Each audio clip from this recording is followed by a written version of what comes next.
আল্লাহ আমার রব, এই রবি আমার সব।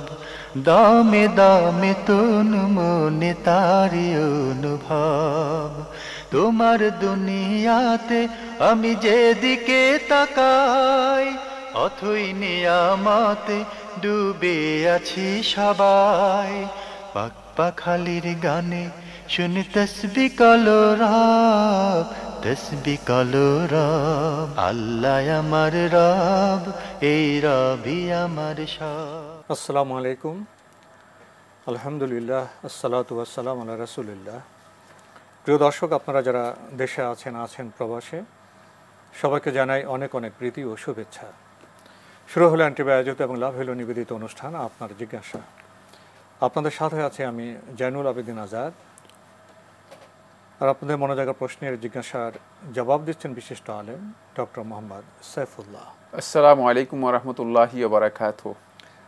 প্রিয় দর্শক, চলুন তাহলে জিজ্ঞাসার জগতে। শুরুতে একটি ইমেল পাঠিয়েছেন মোহাম্মদ আব্দুল মুমিন, উত্তরা ঢাকা থেকে। লিখেছেন, সামর্থ্য থাকার পরেও কোরবানি না দিলে কি গুনাহ হবে? ধন্যবাদ, খুবই গুরুত্বপূর্ণ একটি প্রশ্ন করেছেন। সামর্থ্য রয়েছে কিন্তু তারপরেও কোরবানি দিচ্ছেন না। এক্ষেত্রে যে সমস্ত ওলামায়ে কেরামগণ কোরবানি করাকে ওয়াজিব বলেছেন, তাদের বক্তব্য হচ্ছে তিনি অবশ্যই গুনাহগার হবেন, কারণ ওয়াজিব লঙ্ঘন করলে গুনাহ হয়। আর ওয়াজিবের একেবারে সর্বনিম্ন মান যেটা, সেটা হচ্ছে মানে এটা বাধ্যতামূলক।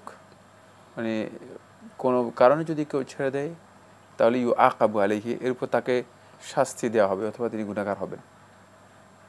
তাই যারা ওয়াজিব বলেছেন তাদের বক্তব্য অনুযায়ী তিনি গুনাহগার হবেন, কোনো সন্দেহ নেই। আর যারা ওয়াজিব বলেছেন তারা হচ্ছেন যেমন হানাফি মাযহাবের অধিকাংশ ওলামায়ে কেরামগণ, তারপরে এই মাসআলার মধ্যে ইমাম আউজাঈ, তারপরে সাউরি এবং একদল ওলামায়ে কেরাম, তাবিদের মধ্যে একদল ওলামায়ে কেরাম এটাকে সমর্থন করেছেন। শেখুল ইসলাম ইবনে তাইমিয়া রাহমাতুল্লাহি আলাইহি মজমু ফাতাওয়ার মধ্যে ওয়াজিবের বক্তব্যটাকে প্রাধান্য দিয়েছেন। মানে এই যে দলিলগুলো রয়েছে, দলিলগুলোকে যদি আমরা সবগুলোকে একসাথ করি তাহলে দেখা যাবে যে ওয়াজিবের বক্তব্যটাই মানে অনেকটা শক্তিশালী। যদিও আমরা বলেছি যে মানে দুই পক্ষেই মানে শক্তির বিষয়টি মানে দলিল রয়েছে, দুই পক্ষেই দলিল রয়েছে। বাকি জুমহুর ওলামায়ে কেরামের বক্তব্য অনুযায়ী এটি সুন্নতি মুআক্কাদা। কিন্তু যারা সুন্নতি মুআক্কাদা বলেছেন তাদের বক্তব্যেও এটা রয়েছে, যদি ইচ্ছাকৃতভাবে কেউ অবহেলা করেন বা না দিয়ে থাকেন তাহলে তিনি মানে কোনো সন্দেহ নেই তিনি এর জন্য তিরস্কৃত হবেন, কারণ এটি তখন ইচ্ছাকৃতভাবে তরক করা বা ছেড়ে দেওয়ার বিষয়টি তার নিন্দনীয় কাজ হবে, কোনো সন্দেহ নেই। তার কারণ হচ্ছে নবী সাল্লাল্লাহু আলাইহি ওয়াসাল্লাম, আমরা জানি নবী সাল্লাল্লাহু আলাইহি ওয়াসাল্লামের উপর হিজরি ২য় সনে কোরবানি করা এটি এর বিধান অবতীর্ণ হয়। কোরবানির বিধানটি হিজরি ২য় সনে অবতীর্ণ হয়ে থাকে। তখন থেকে আরম্ভ করে নবী সাল্লাল্লাহু আলাইহি ওয়াসাল্লাম যতদিন মদিনায় ছিলেন, নবী সাল্লাল্লাহু আলাইহি ওয়াসাল্লাম কোরবানি করেছেন, সহিহ রিওয়ায়াত দ্বারা সাব্যস্ত হয়েছে। নবী সাল্লাল্লাহু আলাইহি ওয়াসাল্লাম কখনো ছাড়েননি। আল্লাহ নবী সাল্লাল্লাহু আলাইহি ওয়াসাল্লাম করেছেন, মুসলিমগণ করেছেন। তা এই ক্ষেত্রে যদি কেউ ইচ্ছাকৃতভাবে, যে কথা আপনি বলেছেন, ইচ্ছাকৃতভাবে তরক করে থাকে, ছেড়ে দেয়, তাহলে তিনি কোনো সন্দেহ নেই নিন্দনীয় হবেন এবং এই কাজটি তার প্রশংসার দাবিদার হবে না। জানলাম খুবই গুরুত্বপূর্ণ বিষয়ে। প্রিয় দর্শক, আপনি আরও লিখেছেন, কোরবানি দিলে সেটা কি নিজের নামে দেওয়া জরুরি নাকি বাবা মা কারো নামে দিলেই হয়? নাম বলতে কি বুঝিয়েছেন, মানে বিষয়গুলো খুব ভালো করে আমাদের বন্ধুগণ আমরা জেনে নিই। আমরা মুসলিম কিন্তু আমরা ইসলামের বিধানগুলো না জানি না, ইসলামের বিধানগুলোর সাথে আমাদের সামান্যতম কোনো সম্পর্ক নেই। এটা আশ্চর্যের বিষয়, এটা আশ্চর্যের বিষয়। আপনি নিজের নামে কোরবানি করবেন কেন? কোরবানি করবেন তো আল্লাহর সন্তুষ্টির জন্য, আল্লাহর নামে। এই জন্য আমরা একেবারেই মানে এত পিছিয়ে আছি যে এই সমস্ত বিষয়ে এত পিছিয়ে আছি যে আমরা এটাও বলতে পারি না যে আমরা আমার নিজের নামে কোরবানি করতেছি। না, আল্লাহর নামে কোরবানি করবেন। নিজের পক্ষে হতে পারে, কারো পক্ষে হতে পারে। যে এই নির্দিষ্ট দিনগুলোতে, এই পরিচিত সুবিদিত দিনগুলোতে আল্লাহ রাব্বুল আলামিনের নাম উচ্চারণ করবে, সেখানে নাম হবে আল্লাহর। সুতরাং আল্লাহ রাব্বুল আলামিনের নামে হবে, কোরবানি অন্য কারো নামে হয় না। সুতরাং বাপের নামে, দাদার নামে এগুলো নয়। কারো পক্ষ থেকে আপনি কোরবানি করতে পারেন, কিন্তু সেখানে সে ব্যক্তির পক্ষ থেকে নিয়ত করলে যথেষ্ট, সেটা উচ্চারণ করার প্রয়োজন নেই, সেটা নিয়ে মানে কোনো এমন কিছু নেই। কারণ আল্লাহ সুবহানাহু ওয়া তাআলা আল্লাহ সন্তুষ্টির জন্য করছেন। আল্লাহ রাব্বুল আলামিন দেখছেন যে আপনি কাকে সাদকা এর মধ্যে, দানের মধ্যে শেয়ার করতেছেন সেটা আপনি জানেন। তবে কোনো ব্যক্তি যদি তার উপর এই বিধানটি মানে বর্তায়, শরীয়তের তাকলিফটা তার উপর বর্তায়, সেটা হচ্ছে এই, যদি ওয়াজিব অথবা সুন্নাত তার উপর হয়ে থাকে, তাহলে তিনি অবশ্যই তার পক্ষ থেকে জবে করবেন, তার পক্ষ থেকে, তার পরিবারের পক্ষ থেকে তিনি জবে করবেন। মানে একজন অভিভাবক তার পুরা পরিবারের পক্ষ থেকে জবে করলে পরিবারের সকলের পক্ষ থেকে আদায় হয়ে যাবে এবং সকলকে তিনি এখানে সওয়াবের মধ্যে ইনক্লুড করতে পারবেন। খুবই গুরুত্বপূর্ণ পয়েন্ট, এটা আমাদের সবাইকে জেনে নিতে হবে। মানে আপনি যদি পুরা ফ্যামিলির সবাইকে এর মধ্যে সওয়াবের মধ্যে ইনক্লুড করেন, সেটা আপনি করতে পারবেন। আল্লাহ নবী সাল্লাল্লাহু আলাইহি ওয়াসাল্লামের সহিহ হাদিস দ্বারা সাব্যস্ত হয়েছে, নবী সাল্লাল্লাহু আলাইহি ওয়াসাল্লাম এভাবে কোরবানি করেছেন, নবী সাল্লাল্লাহু আলাইহি ওয়াসাল্লাম এভাবে করবেন। তাই আপনি একটা ফ্যামিলির পক্ষ থেকে একটা পশু জবে করে সেখানে আপনি আপনার ফ্যামিলির সবাইকে ইনক্লুড করতে পারেন। আমরা খুবই গুরুত্বপূর্ণ বিষয়ে জানলাম। প্রিয় দর্শক, আপনি আরও লিখেছেন, আমি কোরবানির টাকা বাবার হাতে দিয়ে দেই, কার নামে কি কোরবানি দেয় আমি জানি না, কখনো মৃত দাদার নামে বা মার নামে দেয়, এক্ষেত্রে আমার কোরবানি হবে তো? ধন্যবাদ। আপনি প্রশ্ন করেছেন যে কোরবানির টাকা আপনি বাবার হাতে দিয়ে দেন। কোরবানি যদি আপনার উপর ওয়াজিব হয়, যারা ওয়াজিব করেছেন, তাহলে আপনি কোরবানি করবেন, মানে টাকা আপনার বাবাকে দেওয়ার প্রয়োজন নেই। কিন্তু বাবাকে আপনি টাকা দিয়ে থাকেন, আর বাবা যদি সকলের পক্ষ থেকে, যেটা আমি অল্প আগে বলেছি, সকলের পক্ষ থেকে কোরবানির পশু জবে করে থাকেন বাবার কর্তৃত্বে, যেহেতু বাবা থাকলে তো বাবাই এখানে কর্তা হবেন, ঘরের যে কর্তৃত্ব রয়েছে, কর্তৃত্ব বাবার কাছেই থাকবে। সেক্ষেত্রে যদি সবাই মানে একসাথে থাকেন, এবং বাবা যদি সেখানে কর্তৃত্ব করে থাকেন, তাহলে বাবা যদি এইভাবে জবে করে থাকেন, উত্তম হচ্ছে যেটা, সেটা হলো বাবা সবাইকে এই কোরবানির মধ্যে ইনক্লুড করবে।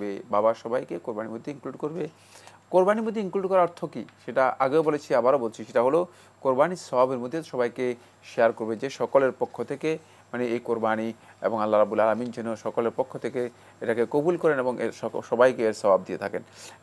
সকলের পক্ষ থেকে কোরবানির অর্থ এই নয় যে মানে সবাই নাম এখানে উচ্চারণ করতে হবে, এটা শর্ত নয়। তো সেক্ষেত্রে তো একটা পশু কোরবানি দিতে হবে, কিন্তু ভাগে যখন দিবে, একটা ভাগ 7 ভাগে গরুতে 1 ভাগ, সে কিন্তু সবার পক্ষ থেকে হবে কি? না, সেখানে শুধুমাত্র নিজের পক্ষ থেকে, একজন নিজের পক্ষ থেকে বলবেন। জি, আমরা জানলাম। প্রিয় দর্শক, আমাদের হাতে আরও একটি ইমেল, এটি পাঠিয়েছেন রোকেয়া রিসফাত, মহাখালী, ঢাকা থেকে। লিখেছেন, আমার পরিবার সঠিকভাবে জানেন না আমার জন্মসাল কত।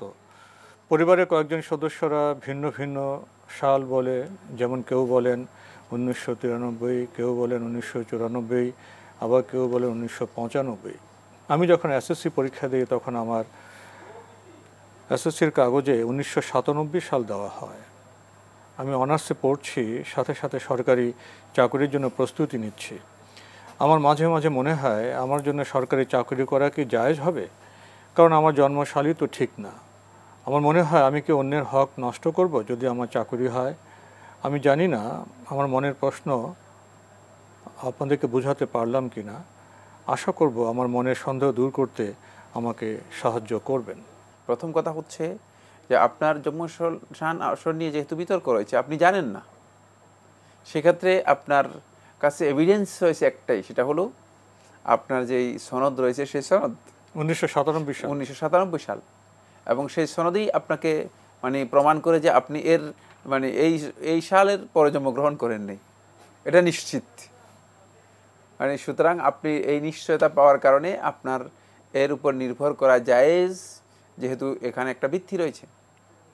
এখন যদি 20 জনের বক্তব্য আপনি গ্রহণ করেন, মানে সেখানে তো কোনো ধরনের মানে সমাধান হবে না, সবটাই সন্দেহ, মানে সবটাই 93, 94, 95, হ্যাঁ, তো এই যে সবটাই সন্দেহ। সুতরাং সন্দেহ দূরীভূত হবে যখন আপনি গ্রহণ করবেন যে এটা আপনার, এটা 97, কোনো সন্দেহ নেই। মানে 97-এর অর্থ এটা বোঝা যাচ্ছে যে আপনি মানে 97-এর পরে জন্মগ্রহণ করেন নাই, নিশ্চিত। সুতরাং আপনার এই সনটুকু গ্রহণ করা, যেমনভাবে এটাকে জন্মসন হিসেবে আপনি গ্রহণ করতে পারেন, তেমনিভাবে এর উপর নির্ভর করে আপনি যে কোনো ধরনের প্রতিষ্ঠানে চাকরি করতে পারেন। এখানে কোনো ধরনের বাধা প্রতিবন্ধকতা নেই, কারণ আপনি জন্মসালের ভিত্তিতেই আপনি চাকরি করবেন, কোনো অসুবিধা নেই। উনি কখন জন্মগ্রহণ করছেন তখন তো সেটা ওনার জানার কথা না। জি, এক্ষেত্রে ভুল করলে ওনার অভিভাবকটা ভুল করেছেন। এই প্রসঙ্গে একটি বিষয় আপনার সামনে পেশ করতে চাই। দেখা যায় আমাদের সমাজে সন্তানের জন্ম তারা একটু অনেকে জানলেও শিক্ষা প্রতিষ্ঠানে গিয়ে অন্য সাল দেন। দুটি বিষয়, একটি হলো সন্তানের জন্মের সময়টা, সালটা তো গুরুত্বপূর্ণ, জি জি জীবনের বিভিন্ন সময় এটা একটা তথ্য হিসেবে সেখানে যুক্ত করতে হয়, এটা একটা বিষয়। আরেকটা হলো অনেকে জানার পরেও কমিয়ে দেন বা বাড়িয়ে দেন, এই কাজটি কেমন? প্রথম কথা হচ্ছে এই যে কমিয়ে দেয়া বাড়িয়ে দেয়া, এটা মনে হয় আগে ছিল, এটা এখন বর্তমানে ইম্পসিবল হয়ে গেছে। পৃথিবীর কোনো রাষ্ট্রে এটা সম্ভব না, শুধুমাত্র মানে দিস ল্যান্ড, মানে এই দেশেই সম্ভব। তার কারণ হচ্ছে পৃথিবীর সমস্ত দেশেই বার্থ সার্টিফিকেট রয়েছে, তার জন্ম তারিখ সুনির্দিষ্ট, এবং সেদিন থেকে তার ফাইল অলরেডি মানে ইয়েতে এটা মানে পারিবারিক যে ব্যবস্থাপনা আছে সে ব্যবস্থাপনার মাধ্যমে নিবন্ধন হয়ে যায়। তাই এই জন্য এই কাজটি মানে এটা আগে কখনো সম্ভব মানে পৃথিবীর অন্য কোনো দেশে সম্ভব না। বর্তমানে এই দেশেও এটা চালু হয়ে গিয়েছে, কিন্তু এটা আগের বিষয় ছিল। এই ধরনের কাজ কোনো সন্দেহ নেই, যারা ইচ্ছাকৃতভাবে করেছেন এটি গুনার কাজ, এক ধরনের তাজউইর মানে মিথ্যার আশ্রয় নেওয়া। এই যে মিথ্যার আশ্রয় নিয়েছেন এটি হারাম, কোনো সন্দেহ নেই।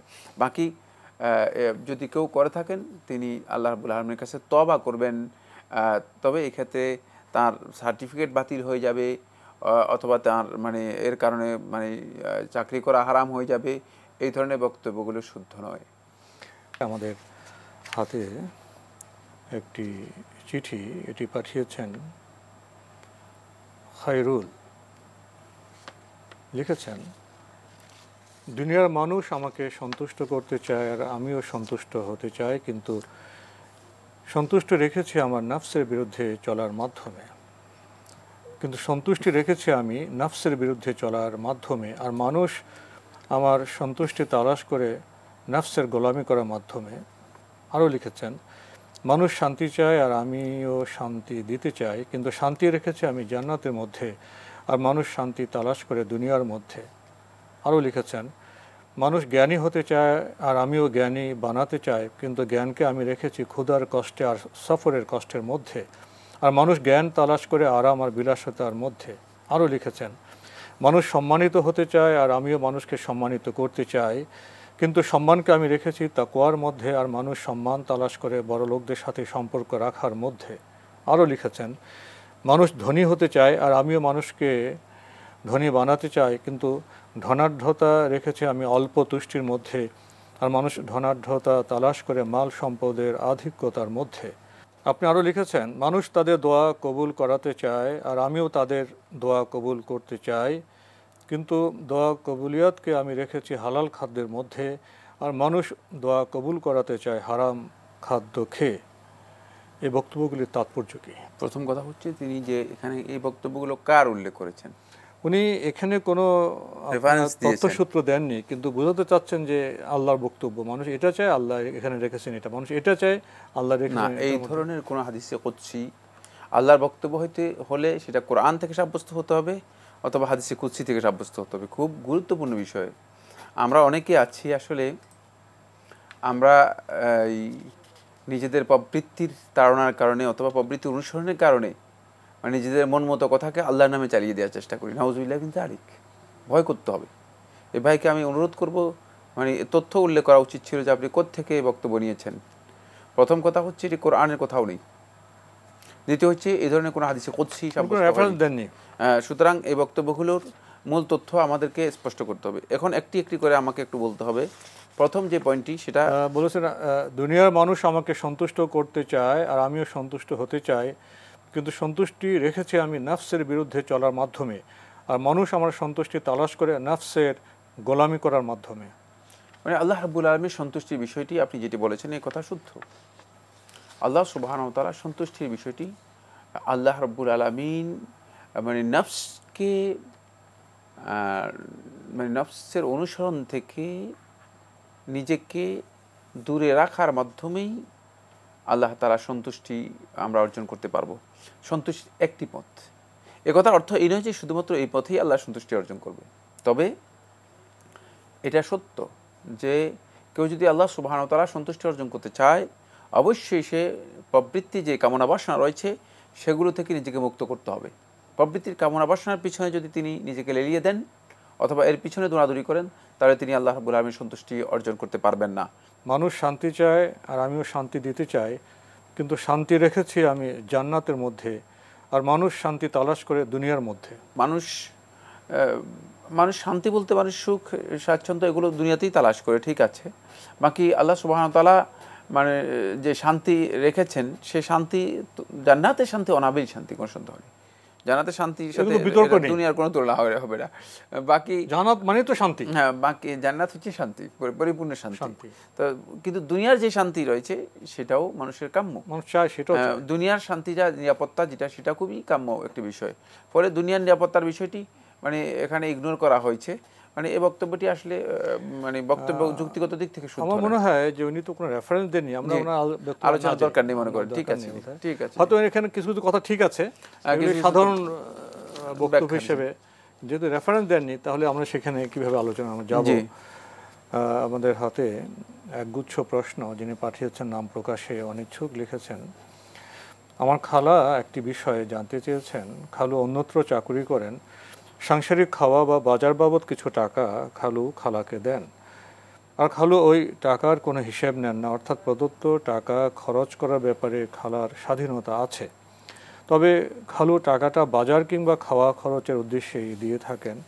এখন ওনার প্রশ্ন হলো, সেই টাকা থেকে কিছু অংশ উনি সেভ করে যদি দান করেন তাহলে সেটা কি চুরির পর্যায়ে যাবে, অথবা এভাবে দান করা ওনার জন্য জায়েজ হবে কি?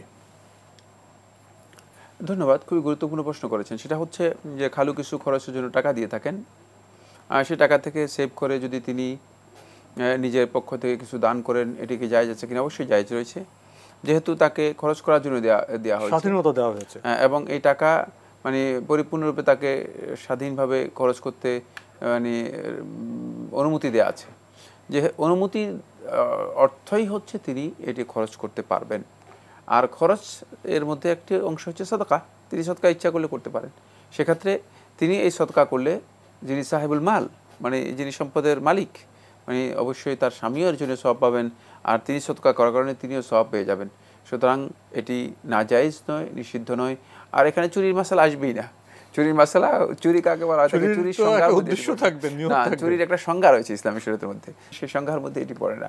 এটা তো আপনাকে একটা মানে টাকা দেওয়া হচ্ছে পরিপূর্ণরূপে মালিক করে দেওয়া হচ্ছে, খরচ করার জন্য কর্তৃত্ব দেওয়া হচ্ছে। সুতরাং এর মধ্যে চুরির সামান্যতম কোনো অংশ নেই। তবে তিনি যদি মানে এ বিষয়ে তার স্বামীকেও ইনফর্ম করেন, সেটাও তার জন্য ভালো, কোনো সন্দেহ নেই।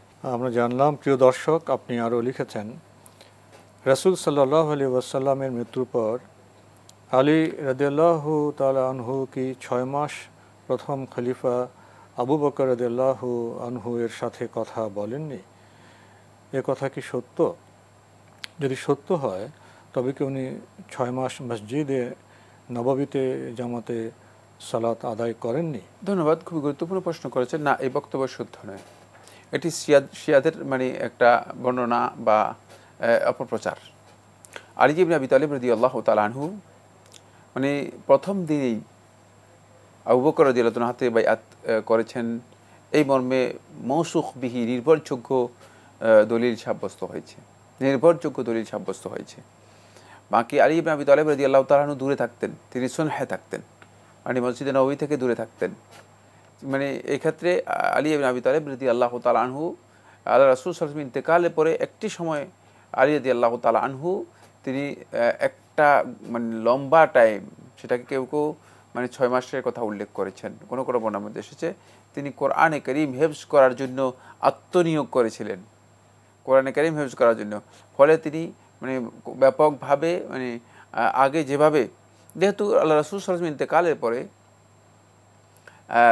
রাসূলুল্লাহ সাল্লাল্লাহু আলাইহি ওয়াসাল্লাম কাছেই তো সবাই আসতো, সবসময় সবাই আল্লাহ নবী সাল্লাল্লাহু আলাইহি ওয়াসাল্লামের সাথে সাক্ষাৎ করার জন্য আল্লাহ নবী সাল্লাল্লাহু আলাইহি ওয়াসাল্লামের কাছে কী আসতেছে, এখন তার ওহী আসবে না, এখন তার নতুন করে বিধান আসবে না।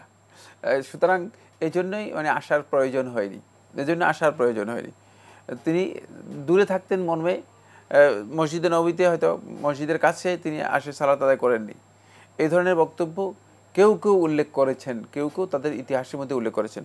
বাকি মানে এর মানে যেই রওয়ায়াতগুলো রয়েছে, রওয়ায়াতগুলো যদি পর্যবেক্ষণ করা হয় মানে তাখরিজের দিক থেকে, তাখরিজ কাকে বলা হয় থাকে, সেটা হচ্ছে উসুল ফিকহের যে নীতিমালা রয়েছে, মানে হাদিস বর্ণনার যে নীতিমালা রয়েছে এই নীতিমালার দিক থেকে এগুলো মানে ঐতিহাসিক বর্ণনা হিসেবে ধরা পড়ে বা বোঝা যায়। বাকি এগুলোর মানে হাদিস বর্ণনার ক্ষেত্রে এগুলোকে যদি মানে সেই পর্যবেক্ষণ করা হয় তাহলে একটিও মানে রেওয়ায়তের দিক থেকে গ্রহণযোগ্য নেই, একটিও রেওয়ায়তের দিক থেকে গ্রহণযোগ্য নেই। ফলে আমরা একথা বলতে পারি যে মানে এই মর্মে যে বক্তব্যটি রয়েছে এই বক্তব্যটি হলে তাহলে তার ব্যক্তিগত কারণে তিনি হয়তো মানে কিছুদিন বাহিরে ছিলেন অথবা কিছুদিন দূরে ছিলেন।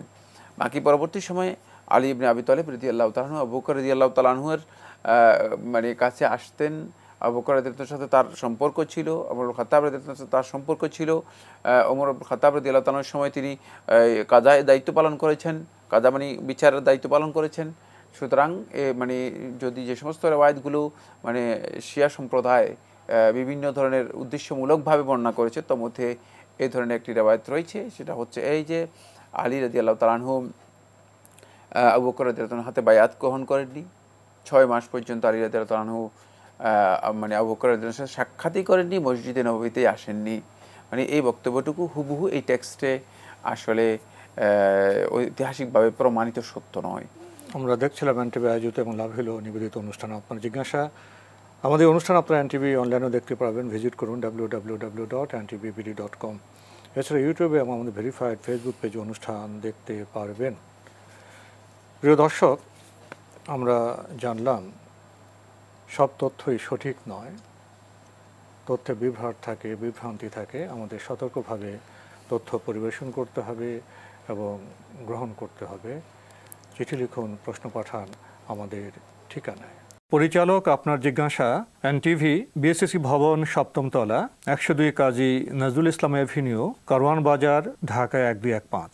আপনারা ইমেলও করতে পারেন। আমাদের ইমেল অ্যাড্রেস আপনার জিজ্ঞাসা @ntvbd.com। প্রিয় দর্শক, মহান আল্লাহ আমাদের সবাইকে নিরাপদে রাখুন, রাখুন শান্তিতে। আসসালামু আলাইকুম। আল্লাহ আমার রব, এই রবি আমার সব, দামে দামে তুন মনে তারি অনুভব। আল্লাহ আমার রব, এই রবি আমার সব।